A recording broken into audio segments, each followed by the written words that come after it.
Part 2 of Why Religious Movements Succeed or Fail by Rodney Stark. And my name is Pastor Mark Chin-Chin, and the information we're going to share with you today is proposition number 3, and that is strict but not too strict, where they show the importance for a church to be strict but not too strict. And that's almost self-explanatory.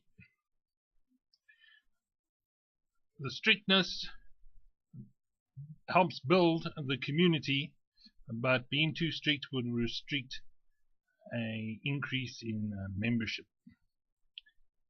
Then proposition number 4, legitimate leaders. And this didn't really go into what I thought it would all be about ordination and things like that, but it rather focused on 2 points, which I've made A and B. A being a clear doctrinal justifications for what they're preaching and what they're talking about, and B, members as participants. And here again I had the wrong idea. I was thinking that it had to be a bit more democratic, a little bit more congregational in ecclesiastical polity or church government. But no, as long as the participants, or the members, see themselves in as participating and having a say or having an impact in what goes on, rather, even if it's a rather authoritarian leadership style, then that can still work towards being a successful religious movement. And 5, what was also important is a labor force. You need a labor force that is 2 things. There has to be 2 things about this labor force. 1, it has to be highly motivated, but the 2 points that we would like to bring out and what we put in our test, which you can see on our website, is 1, it has to be a volunteer. You need to get people to volunteer for your religious group. That means unpaid work.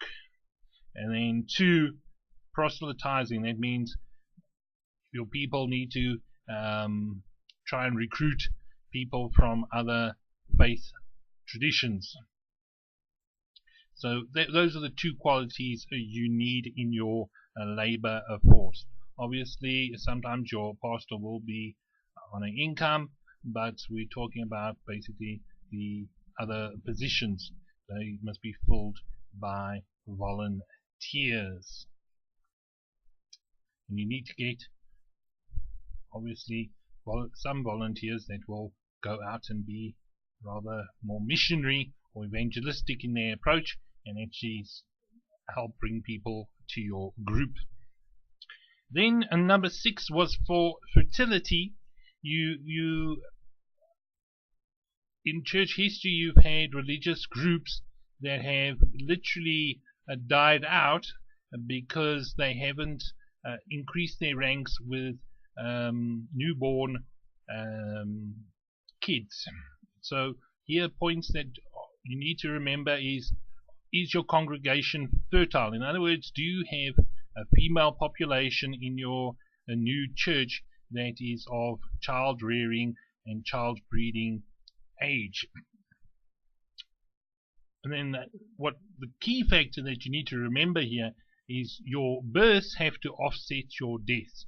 If you in the next year have 2 births and you have 2 physical deaths amongst your congregation members, then your church growth via natural means, if you like, or via birth, and rather than new birth,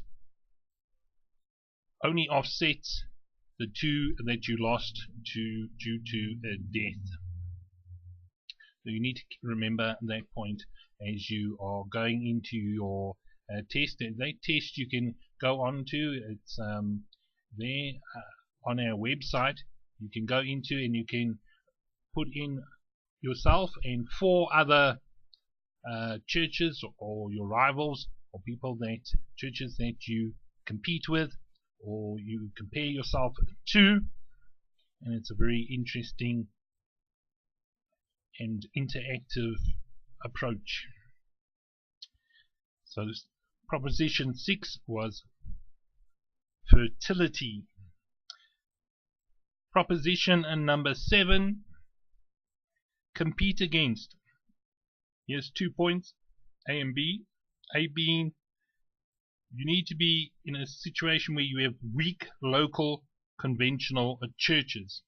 If you're going to recruit, you need to be in an area that has weak local conventional churches. That's point A. And point B, you need to operate in a relatively unregulated religious economy. In other words, if there's state persecution, or if you're in a Muslim land that doesn't allow much freedom for your particular religious group, then that is going to affect the amount of growth that you have. It was, interesting enough, there was a religious movement that was in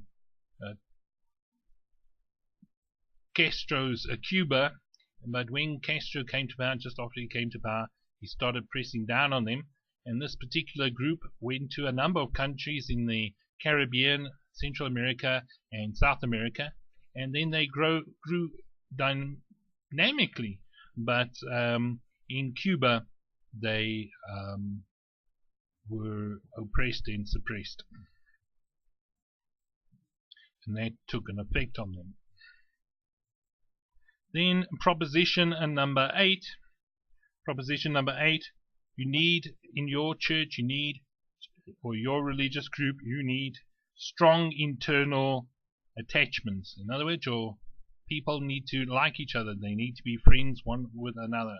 And often you will find it's friends in your church, that people that they know, they're friends, they bring into your new church. And that's what you want as a new church on the block. That's what you need. But also, they can't be so, and this tends to happen over a period of time, Christians in particular lose their contacts with worldly people, and sometimes that's due to certain taboos against drinking, for example, and that cuts the social ties, so there's no real, can't really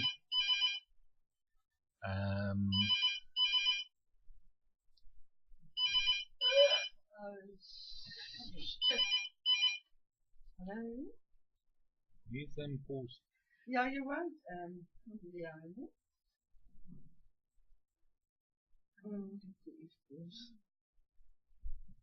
Ja, je won't.